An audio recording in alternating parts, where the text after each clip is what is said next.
Now with the theater, with the gym, looking at the tax levy from 2000 up to 2011. Again, tax valuations have gone up on ground. I think it was probably misquoted in the paper, I'm not sure, but they had it at 200 and 400. Was that what was in there? I can't remember. 200 and 500. I didn't know if it was misquoted or not, but I was like, wow. I mean, that's going up financially, just unreal. Why would you think it was I'm sitting there, and seriously, as I talk to other councilmen too about this whole idea of people just spending money out, and I'm like, wow, look, if there is that need that we have people coming into our town and money, then I think it's time then we look at our gym, look at our tax levy, possibly even look at the next, 3 to 4 years of raising our tax levy as high as we can get going, put that money to a side, not worry about bonds, look at building that gym, building that theater that we keep on talking about. That's why I was just going to throw it out there. And like I said, as our district grows, our youth need the same amount of abilities as we're putting out to all of our rest of our taxpayers. And I mean, if they can absorb this, which I don't think they really can, but at the same time, I'm going to bring it up because I've had enough people hit me up about it. It's like, okay, I'll throw it out there. And if I talked to the city administrator, I was told at one point by people, you better walk lightly. I'm like, what are you going to do, firebomb my house? I mean, I'm joking with them, but I'm like, come on. If we can't talk as adults and look at this, then, and I'm looking at you two guys, because I know you guys got land. I know what it feels like. I'm paying in 3 different school districts, and it's like, okay, but I just want to throw that out on the table.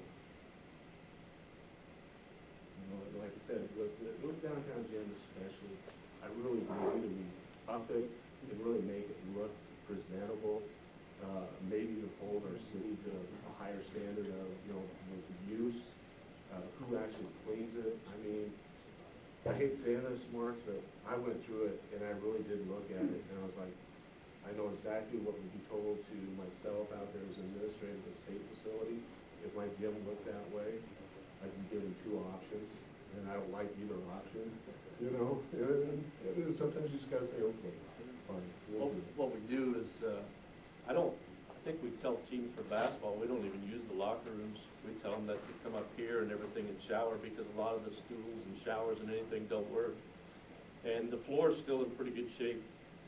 GAD hires someone that does all the cleaning and then sends us the bill, because we don't have a maintenance person down there. So they hire the cleaning, send us the bill, we pay for the cleaning. If we find broken windows, Bob either replaces them with plastic, or we've started using plywood just because they continually get broke. We replace those blocks, but they get broke about as fast as we can. We just don't have, when a building is not here, it's away from us, we just don't have the ability to maintain it. And it's difficult. We did that study 3 years ago, and if you start doing anything major to the downtown gym, then you have to make it handicap accessible, sprinklers, the whole bit. It was 1.57 million. And I think I'm quoting that, may not be exact, but it was something like that. We just went through that when we reconstructed, and fire marshal came in and said, need suppressants everywhere.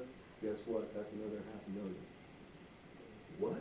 And I know where you're going with that. So we talked as a board, and me at I think it was at our workshop that we do every year, but we just didn't feel like it was feasible. But 1.5 million into a pretty nice old building, but it's attached to a building that we don't own. And if you dumped a lot of money in it and fixed it up, you still have the fact that it's attached to an older building that you don't own anymore. And that's just kind of a problem. And if we need to get down there, Sean, and try to do some more maintenance, we'll do what we can. But really, we don't do any cleaning. Bob goes every summer and scrubs the floor with the scrubber, and every other year we get the floor refinished. But other than that, GAD, who uses it more than the school, really does the cleaning and then sends us the bill, and then we pay the bill. And I don't know who they have cleaning, Sean. I don't at all. And I think maybe that's where we need to start, and probably, and then probably, like you said, I just wanted to lay that out there for our future to look at, what do we want to do? You know, because that's nice we have this committee that's looking at it, but I think we as a board also have to take a strong step, one way or the other. Either we jump into the dance or we jump out of it, you know, and that's just my opinion. The senior center probably won't be there in a couple of years. I don't think so either, Rock, I really don't. And, you know, I mean, I've looked at other things and I don't think we've got that much growth in our town that, you know, we need to be, you know, I can see a lot of things, but I do see the need of our kids and having maybe this new gym, new theater that really plays part to what the needs are. You know, we've never charged the seniors, you know, enough rent to actually put money back in for repairs, because we want to keep that rent low, keep the senior center going. So we're kind of subsidizing the senior center a little bit. They're looking at three options right now, either move by the hospital, take over maybe the Gilmore County old hospital, or, you know, upgrade what they have there. I don't see the need to do that.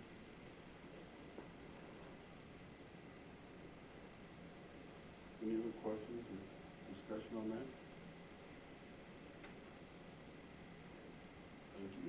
I'll keep on digging away at it, guys, and letting that up front. No, that's one of the things, you know, that committee's looking at, and hopefully they'll have something to present to us.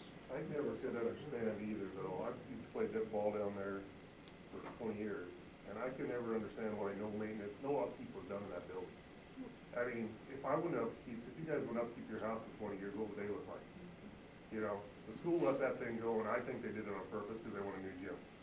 You know, now it's too late, right? I think it is. I started taking pictures, and I know you did the study, but when I see the roof where we have, like, some of the entryways where the tarp is flopping over it, and those are things that I just, as a school district, like I told you, I walk into some of these other buildings, and they might be older, but still, they're in great shape, you know, and that's what's hard to me. But if that's where we need to start, like I said again, with downtown folks, with the, then we need to hold it. Because when I drive by, the windows are just dirt up there, and come on, you're charging me how much, and you're saying you're cleaning it? I was even thinking, I'm probably gonna get in bigger trouble. Kid gets in trouble, guess what? We're heading down to the gym, you know, and I'll supervise you, you know, little after-school curriculum, and I don't know. But I agree. But if, on the other hand, if they would have spent all that money over these years, we'd be out the money, and we've saved the money, so I think we can afford a second gym and a second set of locker rooms here. We've had trouble in the past with sharing locker rooms when we have boy-girl games. Yeah. Another set of locker rooms here would be great for that deal too. One less thing to worry about there. I agree. I think we need the other gym and the locker rooms. I don't know about the auditorium. I like using the city auditorium myself, or the theater down there, but you know. No, I appreciate that, Tom. I agree the gym was long overdue myself. I like old buildings, so I'm one of those people that just adore them. Any other discussion on that? Good input everywhere, I think, so. Thank you.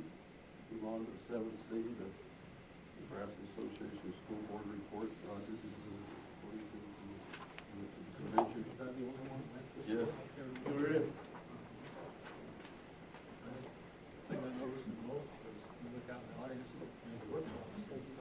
I've never seen somebody with laptop computers online taking notes or whatever. The main speaker they had wanted everybody to be on Skype and podcast and stuff for us right there. And of course, you got to know, you know, anytime they pay a speaker, they're paying the speaker to say something new and exciting. So it's always going to be different. If she had her way, every student in the school would have their cell phone on. So if she likes information. It was interesting. Thanks for sending me that. So do you wish you had a new computer to take notes on and bring back here? No, I knew it was fine. Thank you. Okay, 7D, Board of Education evaluation. I think everybody got theirs done. So, we want to go through any of that, or make any, you know, anybody have any comments after they've read through all the, Do you wanna do it in open session, or do you wanna do it in closed session? I'm fine with doing it open. Does anybody want to go into exec session? Are we gonna discuss it? I don't think we will we? Okay.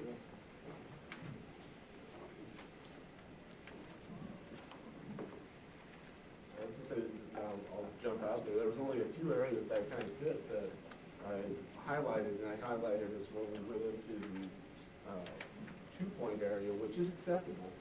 But I was like, okay, you know, the rest are above, so I was like, well, that makes sense. Let's look at the acceptable ones, and maybe that's something for us to look at in the future. It's like number 4 off of B, superintendent evaluations.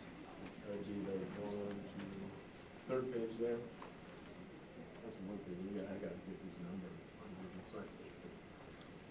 You know, it is, members can communicate areas of concern, handling and opening without criticism. Maybe looking at that, okay, if we do a retreat, you know, taking things like that and saying, all right, how do we get beyond this? Is there issues there, or are they just, we all mark a little bit lower than this? I don't know. And then the other thing I had from it was on our goals. Here's where I really do want to get into a real work time.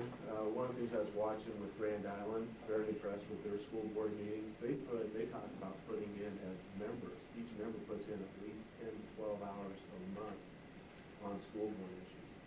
You know, up to, and I was like, wow. You know, and I know we're not as big. Don't get me wrong, guys. And I don't expect people all of a sudden. But I'm sitting there looking at our goals, going, this is where we do some strategic looking and saying, okay, let's look at these and what do we want to rank it? How do we want to rank ourselves? And what is the most important goals we want to deal with, you know, up front there, and what do we want to have as secondary? And I'll use one of mine as an example that we allow board members to only miss 2 meetings